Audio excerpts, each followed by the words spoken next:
I am all in favour of people being heard, but I am absolutely certain, knowing government as I do, that only some people will be heard via this voice, not the people who really need to be listened to. And let's face it, in Marion Scrimgeour and in Jacinta Price, this Parliament has two very powerful voices from Alice Springs. Were they heated on grog bans? No. Are they being heated on police? No. Because it seems to me that what the government has currently in mind is going to listen to some voices and not others. Whatever we do for one group of people should be something that all people can own, acknowledge and value.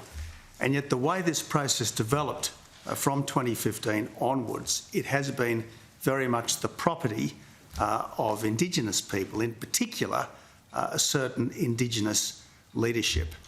So had it been done differently, with one or more constitutional conventions, perhaps with elected delegates as well as appointed delegates, I think not only would we have better teased out all the impact of the particular proposal or any alternative proposals, but I think there would be a much greater sense of public ownership of this, because the last thing we want is a referendum proposal that fails.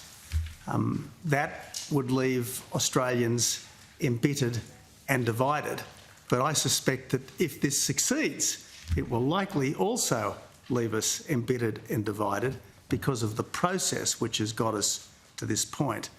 So as I said, I would hope, I don't expect, but I would hope that the committee might recommend that we go back and start again. But if it's not prepared to do that, I do hope that it will recommend some significant changes to the wording, as I say, to ensure that it's not the High Court that in the end has the last word as opposed to the Australian people, and to ensure that this doesn't amount to an effective veto on the workings of government. And when you reflect upon that 1998 Constitutional Convention, you were firmly in the no group, but when you observed those who settled on a model, did you see that process encourage compromise and agreement making between various groups? That's a good question.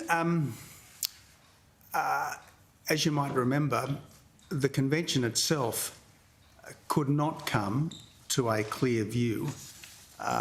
The Prime Minister of the day, John Howard, I think quite sensibly decided that the majority Republican position, even though it wasn't the majority convention position, should go forward so that we could have our say on this important matter as a nation.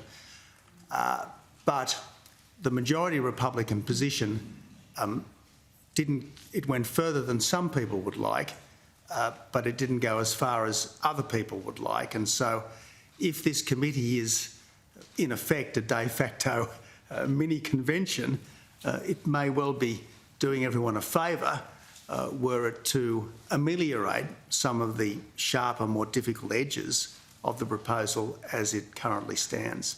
And at that referendum, it wasn't just a referendum question about becoming a republic, it had a question about recognition. Mm-hmm. And one of the reasons that has been put as to why that did not get up is that it did not have Indigenous support.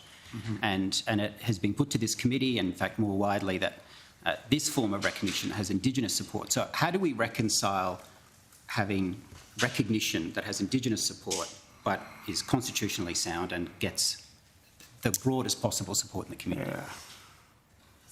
Well, Keith, there are Indigenous people on both sides of this.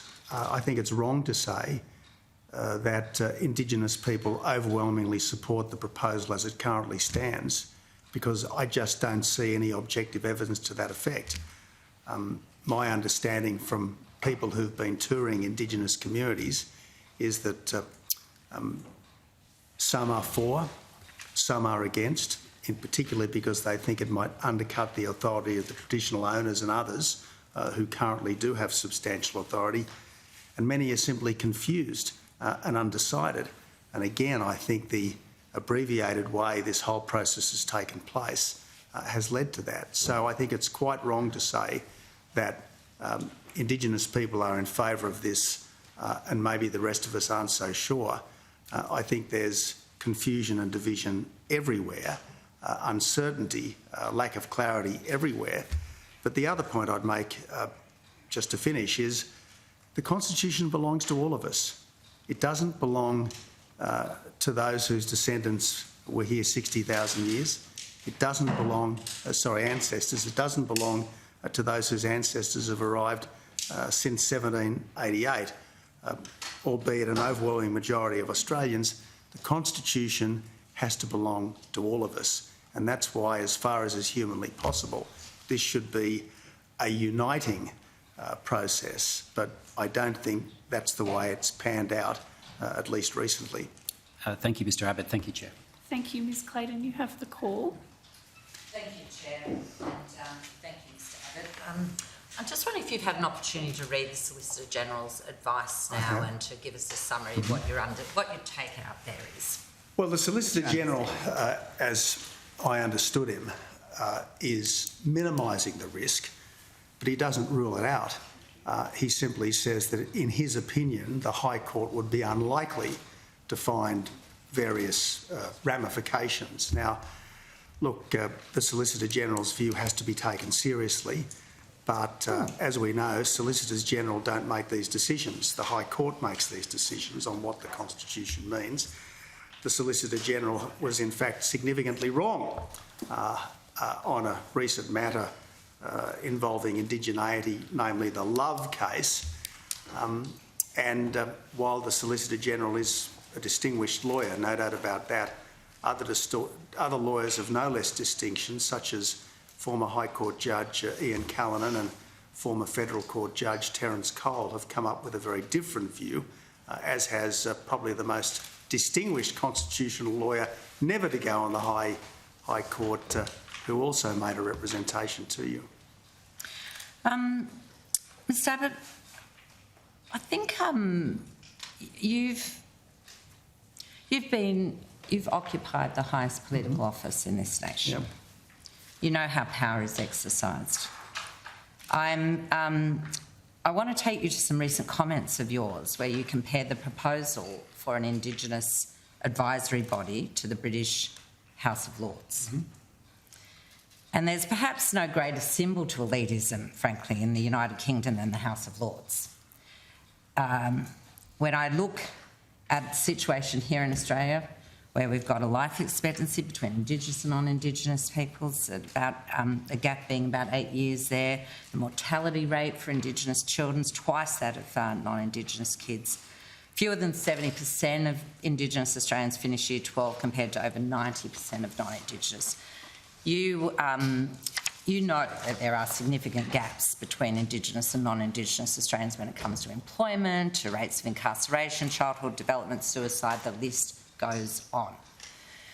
Can you see why complaining or comparing about an Indigenous advisory body, the purpose of which is to improve outcomes for the most historically disadvantaged and disenfranchised group of Australians, the First Nations people, to the British House of Lords, how that might be considered offensive? I can appreciate that not everyone likes the comparison, but in this important respect, it's correct. The House of Lords, at least prior to reforms in the late 1950s, was entirely hereditary, and this voice will be hereditary in the sense that to be a member of the voice, you have to have Indigenous ancestry. So to that extent, it is an entirely accurate comparison. Now, I absolutely agree that we do want to do much better by people who are doing it badly. I should make a distinction. Not all Indigenous people are in the same boat.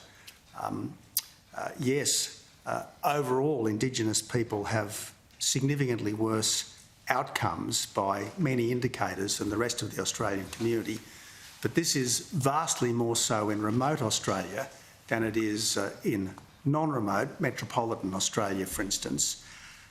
We absolutely have got to do the right thing to improve life expectancy, to improve employment, improve housing, reduce domestic violence, all those things. But I regret to say to the committee, there is no persuasive evidence that the Voice is going to do that. The best thing to improve remote Australia, that all of us, I think, shy away from, the kids have got to go to school, the adults have got to go to work, and the police have got to keep communities safe. Now, we look at what's happening in Alice Springs right now. It's a policing problem. We have two extremely prominent voices, Indigenous voices, Marion Scrimgeour on one side of politics, Jacinta Price on the other side of politics. Their voices have been substantially ignored. They think the grog has got to go out, the police have got to go in. The problem is that politically correct thinking says, oh, no. This is not the result of poor personal choices. This is not the result of bad decisions by government in the last couple of decades. This is the result of intergenerational racism and colonialism. Well, to be honest, this is not the way forward to focus on these sorts of things. Mr Abbott, I accept that's your opinion. It's not shared by a number of people giving evidence to this committee. I also remember you articulating those same concerns in 2014 when you were in a position to do a lot about it. And when you were confronted with that choice, you chose to, in fact, cut money from Indigenous organisations on the ground in your first budget in 2004. I was in the Parliament with you at the time. I remember it well.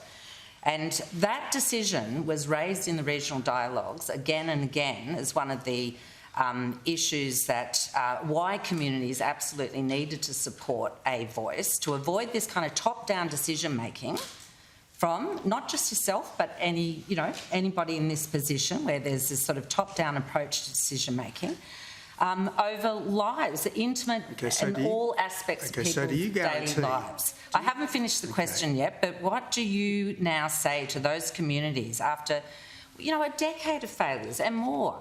People have said more of the same is not an option. The status quo is not an option in terms of delivering practical outcomes on the ground. So, you did support back in 2017 a referendum for the Voice. I'm not entirely sure what's changed. Maybe you might like to talk to us about why. I've never supported constitutional recognition. Your constitutional recognition back in 2017. I've certainly supported constitutional recognition. I've always supported constitutional recognition.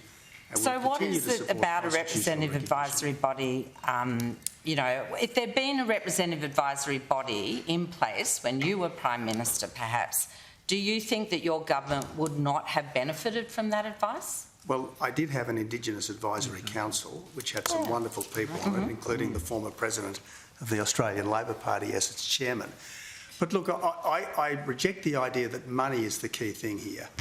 Money is important, but the important thing is not how much money is spent. The important thing is what outcomes do we get on the ground. And there's been no lack of spending over the last 3 or 4 decades. The spending has been an avalanche of dollars, but it has not been reflected in better outcomes for Indigenous people.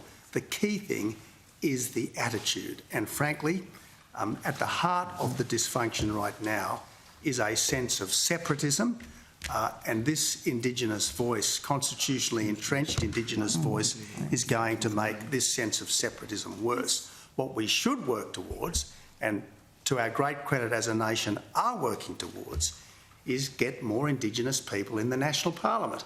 I mean, the National Parliament is the voice of all Australians. It is the voice of the governed to the government. The fact that there are 11 individual Indigenous voices in this Parliament today is wonderful, and let's continue and improve on that. Thanks, Mr Abbott. Nobody's going to take their foot off the pedal in that regard, I'm sure. But I am interested to know what's changed for you in 2017 when you were prepared to sweat blood to ensure constitutional recognition. We're in 2023. Why change?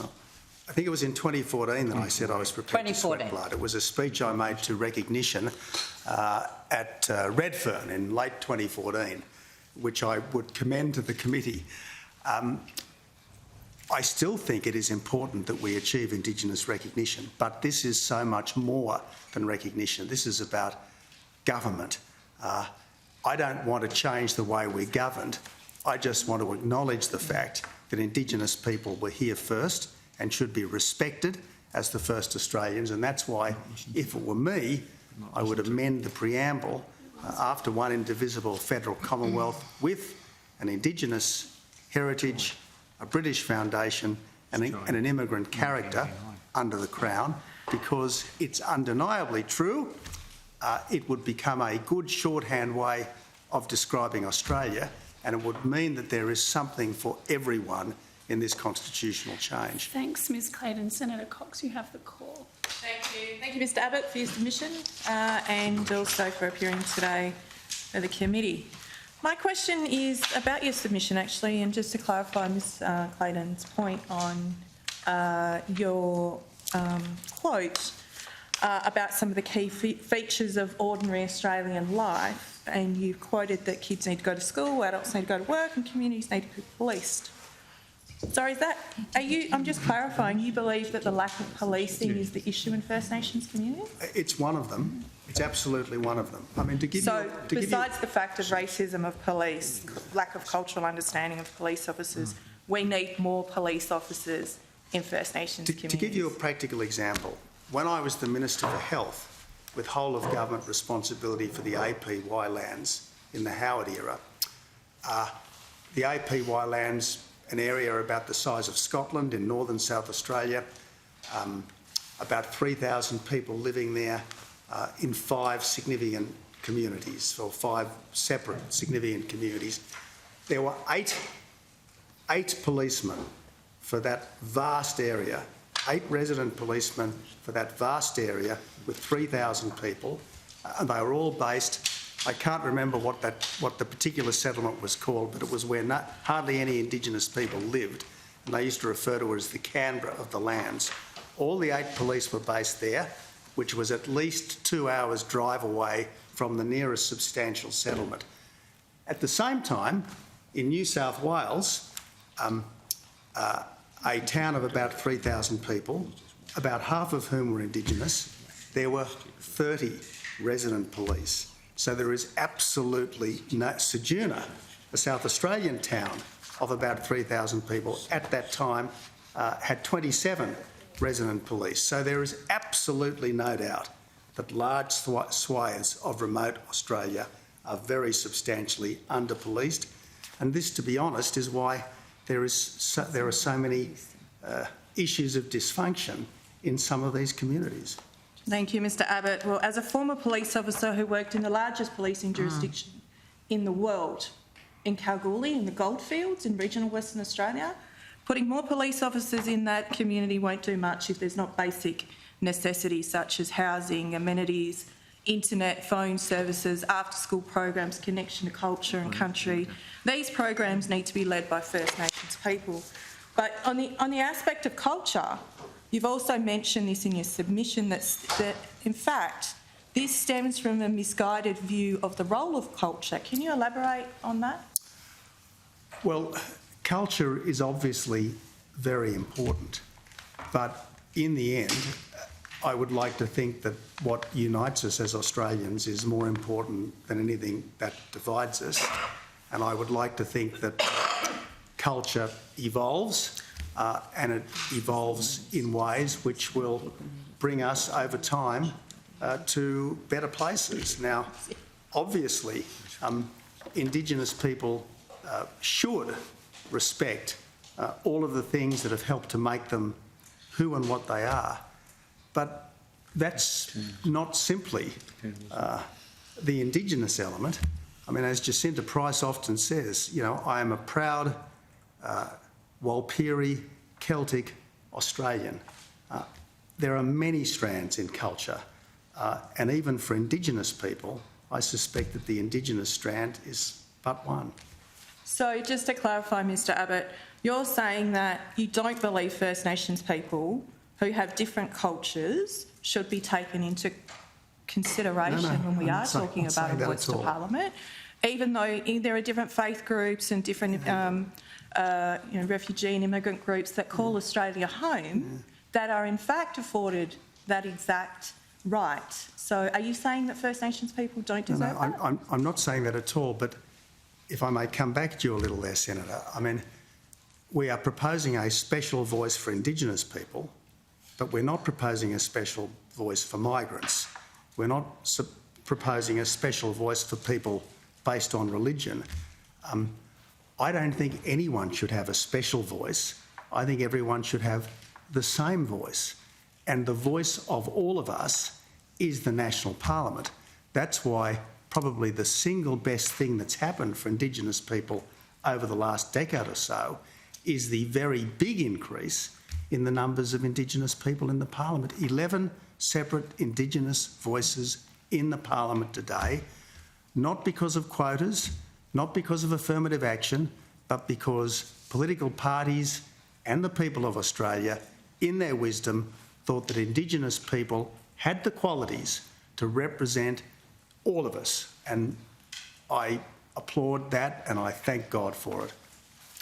Mr Abbott, in your time as a Special Envoy to Indigenous Australians in the Parliament, and also occupying, as Ms Clayton said, one of the highest offices in the country, can you tell us about, you had a very keen focus during your time as a Special Envoy in relation to school attendance for First Nations people. Can you, and obviously there's a decade worth of reports that have talked about strengthening connection, making sure that we've got bilingual education that's available, Senator culture, Cox, the importance of families. Senator Can you Cox, talk us through Senator Cox, what it is? Sorry. I'm just going to, before you get to the end of your question, remind you of relevance. Yes, so thank you. you. Can Thank you, Chair.